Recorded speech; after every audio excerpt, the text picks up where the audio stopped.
de estudio bíblico con nuestro maestro el Dr. Lehman Strauss. Este estudio es el resultado del tiempo personal con el Señor, el ministerio pastoral y la experiencia en conferencias bíblicas del Dr. Lehman Strauss.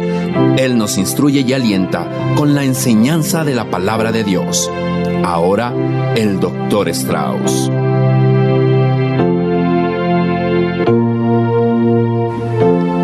Agradecidos estamos una vez más a Dios y a ustedes, mis queridos oyentes, por poder comenzar este nuevo programa estudiando el libro de Daniel. Llegamos a la segunda parte del capítulo 10.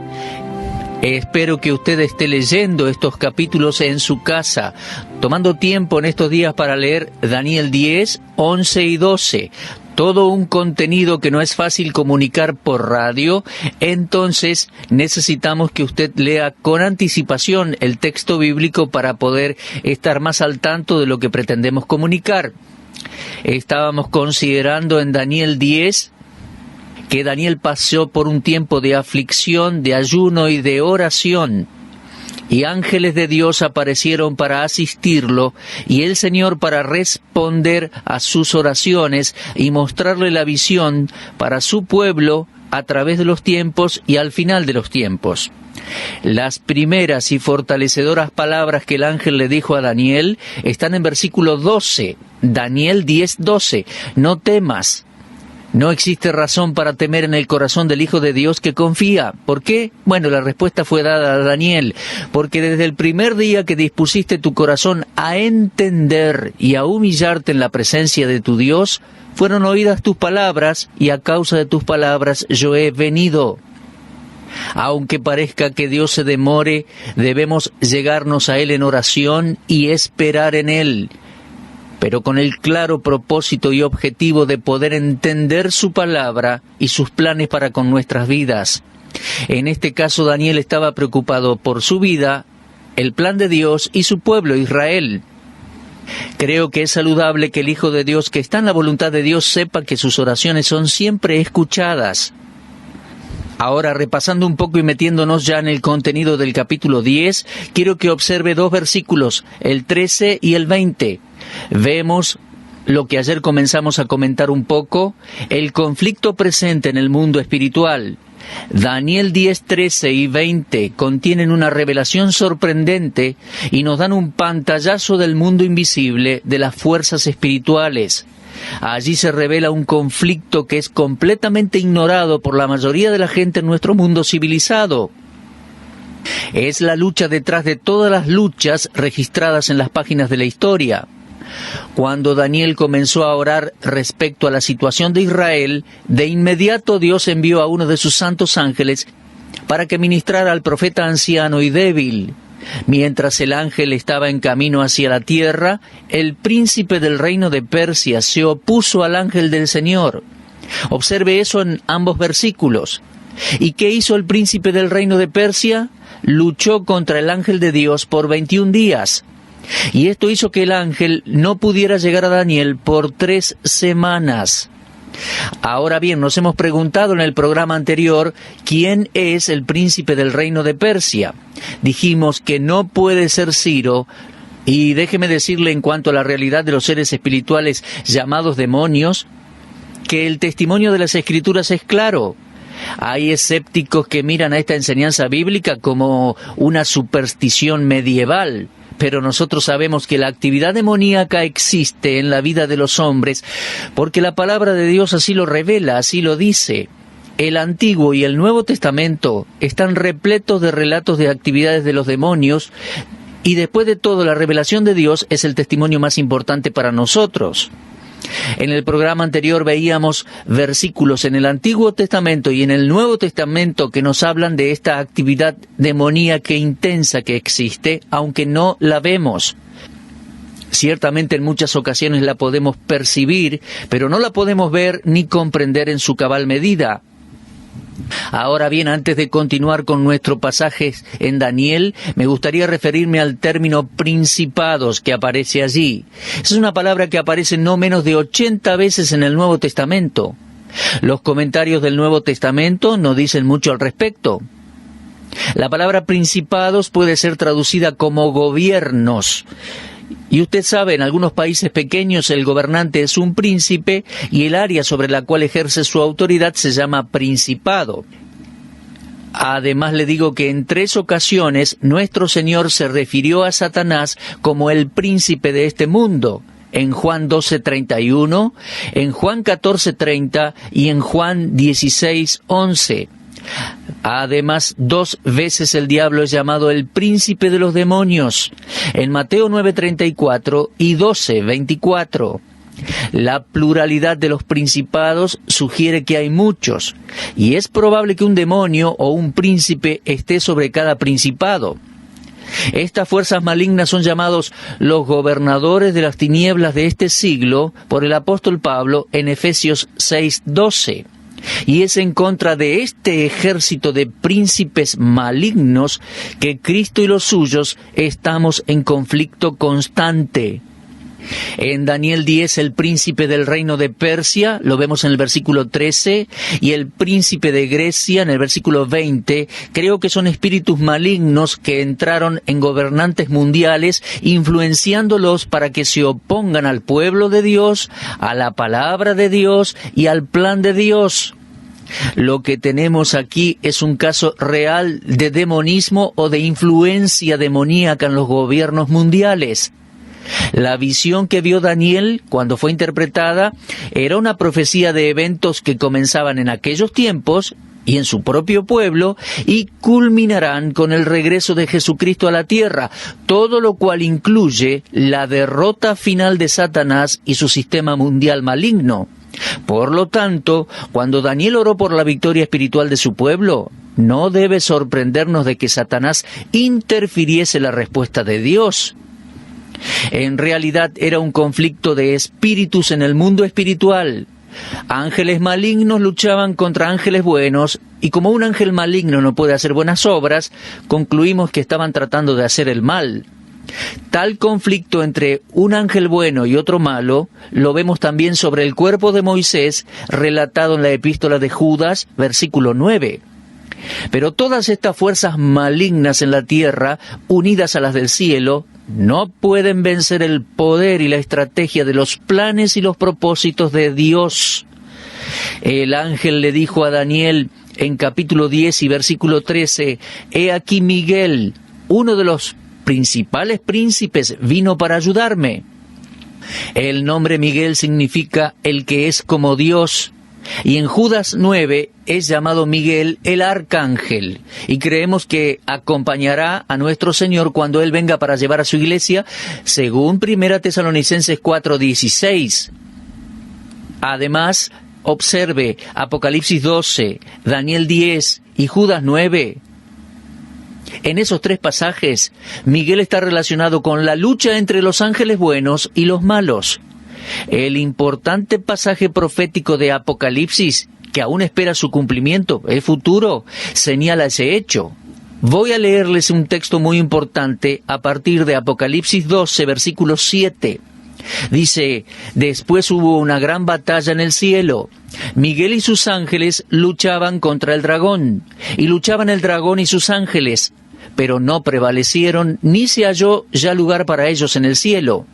Y fue lanzado fuera el gran dragón, la serpiente antigua que se llama Diablo y Satanás, el cual engaña al mundo entero. Fue arrojado a la tierra y sus ángeles fueron arrojados con él. Entonces oí una gran voz en el cielo que decía, ahora ha venido la salvación, el poder y el reino de nuestro Dios y la autoridad de su Cristo. Porque ha sido lanzado fuera el acusador de nuestros hermanos, el que los acusaba delante de nuestro Dios día y noche. Y ellos le han vencido por medio de la sangre del Cordero y de la palabra del testimonio de ellos, y menospreciaron sus vidas hasta la muerte». Hasta ahí la lectura del párrafo en Apocalipsis capítulo 12. Muy bien, esa es una historia de guerra, y no es entre fuerzas desorganizadas, sino entre demonios bajo el bien entrenado liderazgo de Satanás y sus ángeles caídos, y los ángeles buenos bajo el liderazgo de Miguel. Ese será el conflicto final entre estas dos fuerzas espirituales. Miguel y sus ángeles arrojarán en medio de la tribulación al diablo y sus ángeles al planeta Tierra. En aquel día Satanás dará su golpe final en contra de Israel, pero él no prevalecerá. Usted puede ver por el texto que después que Miguel arroje al diablo del cielo, Satanás reunirá sus fuerzas para su ataque final en contra de Israel y su tierra. Nuevamente él controlará las mentes de los gobernantes mundiales, conduciéndolos al último conflicto sobre la tierra, el Armagedón. Juan escribe en Apocalipsis 16, 13 y 14, «Vi salir de la boca del dragón y de la boca de la bestia y de la boca del falso profeta 3 espíritus inmundos a manera de ranas, pues son espíritus de demonios que hacen señales y van a los reyes de la tierra en todo el mundo para reunirlos a la batalla de aquel gran día del Dios Todopoderoso». Estas escrituras muestran claramente la íntima relación entre los espíritus demoníacos y los gobernantes mundiales. Pero cuando todos los poderes gubernamentales de la tierra unan sus fuerzas en el tiempo de la tribulación, energizados por los espíritus demoníacos, serán completamente derrotados con la segunda venida de nuestro Señor Jesucristo en gloria. Ahora bien, en aquel entonces, en los días de Daniel, Satanás, actuando a través del príncipe del reino de Persia, trató de evitar que el ángel diera a Daniel la visión y su interpretación, pero Miguel le resistió. Nada podía separar a Daniel del amor de Dios.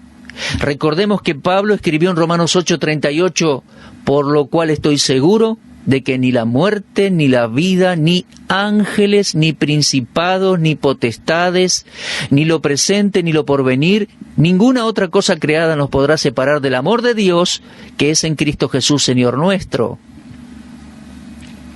Seguramente usted observó esas 3 palabras, ángeles, principados, potestades. Seguramente se refieren a aquellos seres espirituales malignos de los cuales estamos hablando ahora. ¿Por qué ellos quieren separarnos del amor de Dios? Estamos involucrados en la misma clase de conflicto que Daniel en su momento. En Efesios 6:12 dice, «Porque no tenemos lucha contra sangre y carne, sino contra principados, contra potestades, contra los gobernadores de las tinieblas de este siglo y contra huestes espirituales de maldad en las regiones celestiales». Sí, mi amigo, el diablo tiene sus gobernantes mundiales de la oscuridad. Él tiene uno para cada imperio, cada reino, cada país. Sí, mi amigo, el tiempo avanza y la profecía se ha de consumar. Dice Isaías 24:21, «Acontecerá en aquel día que Jehová castigará el ejército de los cielos en lo alto y a los reyes de la tierra sobre la tierra». Vemos que el ejército de los cielos, es decir, los ángeles, y los reyes de la tierra estarán unidos, pero serán destruidos cuando Cristo regrese. Ahora, observemos cuidadosamente Daniel 10:20. Dice allí, «Tengo que volver para pelear contra el príncipe de Persia, y al terminar con él, el príncipe de Grecia vendrá». ¿Estaba diciendo el ángel a Daniel que después del conflicto con el príncipe de Persia combatiría con otro demonio, el príncipe de Grecia? Bueno, yo creo que exactamente es así. En el momento en que el ángel decía esto a Daniel, el imperio Medo-Persia estaba en el reino, en el dominio, y luego vendría el imperio griego para dominar al pueblo de Israel, que es el centro de la profecía bíblica. Satanás estaba listo con un ángel entrenado, esperando que el surgimiento de aquellas pocas tribus griegas nómades se convirtieran en un vasto e influyente imperio. Pero el Dios omnisciente y omnipotente estaba preparado para defender a su pueblo Israel. Me gustaría continuar con este interesante tema, pero ahora debemos seguir con otro tema, observando Daniel 10. Antes quiero leerle a los oyentes un párrafo que escribió el doctor Lepol. Habla respecto al ministerio de los ángeles de Dios y dice así: los ángeles buenos de Dios se ayudan armoniosamente unos con otros para realizar su obra en el reino de Dios. Uno ayuda al otro cada vez que se necesitan. Este es un ejemplo de cómo se cumple la voluntad de Dios en el cielo, de acuerdo a la tercera petición en la oración de nuestro Señor. La perfecta unidad de la Iglesia se evidencia al menos en el reino de la gloria. Y el hecho de que algunos de estos ángeles de Dios son grandes y poderosos, esto no hace que ellos se conviertan en rivales. Hasta ahí el texto de este querido amigo escritor. Realmente este es un excelente pensamiento y una buena lección para nuestra aplicación personal. ¿Cómo deberíamos ayudarnos nosotros los siervos de Dios, que somos mucho más débiles que los ángeles de Dios y necesitamos ayuda mutua? Bueno, ahora sigamos con el versículo 14 hasta el 21. Me estoy refiriendo a Daniel capítulo 10. En el versículo 14 dice: he venido para hacerte saber lo que ha de venir a tu pueblo en los postreros días, porque la visión es para esos días. Aquí tenemos el propósito específico de la venida del ángel a Daniel. Fue para darle la comprensión necesaria de lo que veía en la visión. Lo que dijo el ángel fue muy significativo porque presenta la clave para la interpretación correcta del resto del libro de Daniel. Nos dice que la profecía tendrá su cumplimiento final cuando concluya la semana 70 y Cristo regrese a la tierra por segunda vez, lo cual hará que terminen las calamidades contra Israel. Si dejamos esto de lado, podemos llegar a una interpretación equivocada sobre el significado de la profecía. Es esta la amplitud de la visión que captó la atención de Daniel. Aunque hay algunos eventos preliminares en la visión, el énfasis está sobre el pueblo judío en el tiempo del fin. Esta noticia respecto a las calamidades que vendrían para Israel tuvo un efecto muy fuerte en Daniel. Lo notó en el versículo 15. Tenía los ojos puestos en tierra y había enmudecido debido a la presencia del ángel de Dios. Se sentía muy mal por las malas noticias respecto a su pueblo. Desde el punto de vista humano, era demasiado para que Daniel pudiera soportarlo. Pero la profecía en la visión era verdad. El ángel no podía retener esta revelación de la verdad, a pesar de que ésta afectaba a Daniel profundamente, dejándolo en un estado de debilidad. Luego, por cuarta vez, Daniel experimentó el toque de Dios. Este había sido el mismo toque de comprensión en capítulo 8, versículo 18. El mismo toque allí en capítulo 9, versículo 21. Y también en capítulo 10, versículo 10. Ahora creo que tenemos aquí el toque de Dios para que Él pudiese hablar. Observe capítulo 10, versículo 16. He aquí, uno con semejanza de hijo de hombre tocó mis labios. Entonces abrí mi boca y hablé. Y dije al que estaba delante de mí: Señor mío, con la visión me han sobrevenido dolores y no me queda fuerza. Mi querido oyente, en el Salmo 51:15, David oró: Señor, abre mis labios y publicará mi boca tu alabanza. Sin el toque de Dios sobre nuestros labios, no podríamos hablar las cosas que glorifican a Dios. Cuando Dios le dijo a Jeremías: te di por profeta a las naciones, Jeremías respondió: ay, Señor Jehová, he aquí que no sé hablar. Pero allí el texto continúa diciendo: extendió su mano, tocó mi boca, y me dijo Jehová: he aquí he puesto mis palabras en tu boca. Eso lo leemos en Jeremías 1, del 5 al 9. Isaías tuvo una experiencia similar cuando buscaba a un hombre que hablara por él. Isaías dijo: soy hombre de labios inmundos. Y luego leemos en el capítulo 6 y versículo 6 de su libro: voló hacia mí uno de los serafines, teniendo en su mano un carbón encendido, tomado del altar con unas tenazas, y tocando con él sobre mi boca, dijo: he aquí que esto tocó tus labios, y es quitada tu culpa y limpio tu pecado. Después que Dios tocó los labios de Isaías, éste fue enviado a llevar el mensaje de Dios. Creo que algunas veces hay una debilidad extraña en muchos cristianos cuando tenemos la oportunidad de hablar del Señor Jesús. Pero para hombres de oración y fe, el toque de seguridad viene de Dios. Daniel dijo: entonces abrí mi boca y hablé. El toque de nuestros labios tiene el propósito de capacitarnos para hablar el mensaje de Dios por él. La razón está en el versículo siguiente. Dice: aquel que tenía semejanza de hombre me tocó otra vez y me fortaleció y me dijo: muy amado, no temas, la paz sea contigo, esfuérzate y aliéntate. Mientras él me hablaba, recobré las fuerzas y dije: hable mi Señor, porque me has fortalecido. ¡Qué maravilloso! ¡Qué maravilloso texto! ¡Qué preciosa experiencia! Bueno, este es el quinto y último toque de Dios sobre Daniel. Es el toque de fortaleza.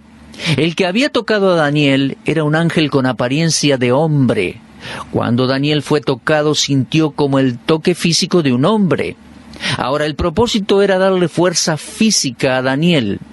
Antes del toque no tenía fuerza, pero en su debilidad Dios envió un santo ángel para fortalecer a su siervo fiel. Leemos en el Salmo 27:1, Jehová es la fortaleza de mi vida. En Salmo 28, 7 y 8, Jehová es mi fortaleza y mi escudo. Podríamos leer también Salmos 29:11, 46:1, 81:1. Los hombres y las mujeres de fe y oración son aquellos que experimentan el toque de la presencia de Dios, que les da fortaleza en el tiempo de debilidad. Hombres como Moisés, como Isaías, como Jeremías, Habacuc, Pablo. Una de las promesas más grandes y familiares en la palabra de Dios que ha fortalecido a muchos cristianos a través de los siglos fue escrita por Isaías. Permítame leerla allí en Isaías 41:10.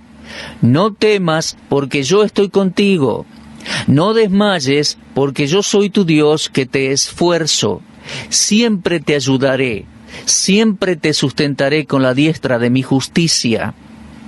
Muchas de nuestras iglesias hoy están caracterizadas por desorden y falta de poder. Digo, poder para, de una manera ordenada, entendible, comprensible, comunicar la palabra de Dios. Esta debilidad manifiesta está en el hecho de que demasiados líderes de iglesias se han apartado de la fuente del poder. Están fuera del toque de Dios verdaderamente. Lo que ellos necesitan es un fresco toque del cielo y asumir la misma actitud e intención de Daniel, buscar comprender la verdad, entender la palabra de Dios y estar en condiciones de comunicarla. Bueno, vamos a continuar con nuestro estudio. Además del toque, Daniel recibió palabras de fortaleza, como leíamos recién en versículo 19. No temas, la paz sea contigo. Sigue diciendo el texto.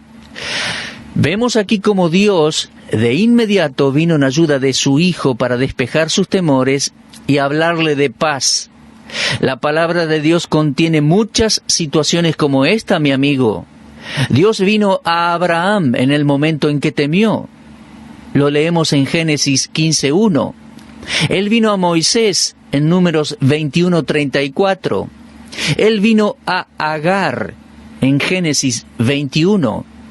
Y cuando Jacob desmayaba por falta de fe, Dios vino a él y le dijo: no temas.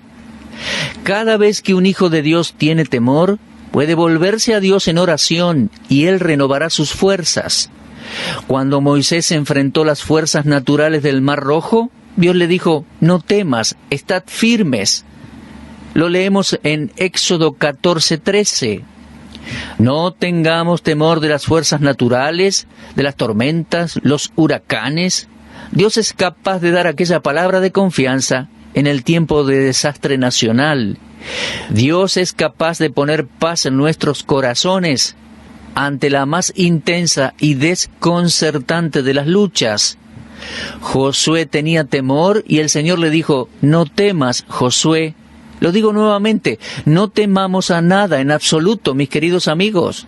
ni a nuestros enemigos, ni al hambre que pueda venir en nuestra tierra. No temamos por falta de fe, no temamos a las fuerzas naturales, no temamos a los enemigos sobrenaturales, ni tampoco a nuestras propias fallas, ni al futuro. Cuando Israel temía por el futuro, Dios habló por medio del profeta Isaías y les aseguró su presencia, como podemos leer en Isaías 43, 1 y 2. Dice: ahora así dice Jehová, creador tuyo, oh Jacob, y formador tuyo, oh Israel, no temas, porque yo te redimí, te puse nombre, mío eres tú.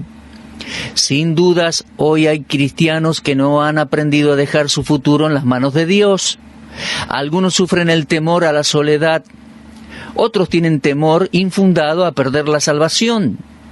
Algunos temen sufrir daños en el cuerpo, etcétera, etcétera. Muchos cristianos han estado tan preocupados que han llegado a enfermar su mente y su cuerpo temiendo del futuro. Somos insensatos porque Dios dice a los suyos: no temas, porque yo te redimí, te puse nombre, mío eres tú. Bueno, Daniel estaba ahora listo para recibir el mensaje e interpretar la visión. Este es el tema de primera importancia para analizar en los próximos 2 capítulos, es decir, los 2 últimos capítulos del libro de Daniel. El tema que Dios va a revelar y solo Él tiene la verdad. Así lo leemos en el versículo 21. Yo te declararé lo que está escrito en el libro de la verdad, y ninguno me ayuda contra ellos, sino Miguel, vuestro príncipe. Entonces, el capítulo 10, que se nos termina, nos ha mostrado cómo Daniel fue preparado para recibir la revelación que sigue en el capítulo 11. Daniel se preparó a sí mismo buscando la presencia de Dios en ayuno y oración. Y Dios preparó a Daniel porque entendía que quería encontrar la verdad acerca de su pueblo y estaba intercediendo con sinceridad de corazón. Dios envió a sus ángeles, le consolaron, le ayudaron en sus temores, le fortalecieron espiritualmente y físicamente, y está listo allí para recibir la explicación del propósito y el programa de Dios para con él y su pueblo Israel hasta la venida del Mesías. ¡Qué maravilla!, ¿no? Oh, mis queridos hermanos, imitemos a Daniel en medio de un mundo distraído e indiferente. Busquemos a Dios, procuremos comprender su palabra y sus planes, confiemos en la protección sobrenatural y todopoderosa de Dios. Preparemos nuestro corazón para interpretar la verdad de Dios, ponerla en práctica en nuestras vidas y luego comunicarla a otros. Una vez más les digo, imitemos a Daniel en medio de un mundo distraído e indiferente. Muchas gracias por su atención. Una vez más les aconsejo que lean Daniel 10, 11 y 12, y muy especialmente el capítulo 11, que desarrollaremos, si Dios lo permite, en nuestro próximo programa. Será hasta entonces y muchas gracias por todo. Usted estuvo escuchando Hora de Estudio Bíblico con el maestro el doctor Lehman Strauss. Si desea escuchar una vez más este mensaje, visite nuestra página en la internet www.bbnradio.org. Le dejamos la invitación para que el día de mañana nos acompañe aquí, en este mismo horario y punto del dial. Hora de Estudio Bíblico es una producción de BBN.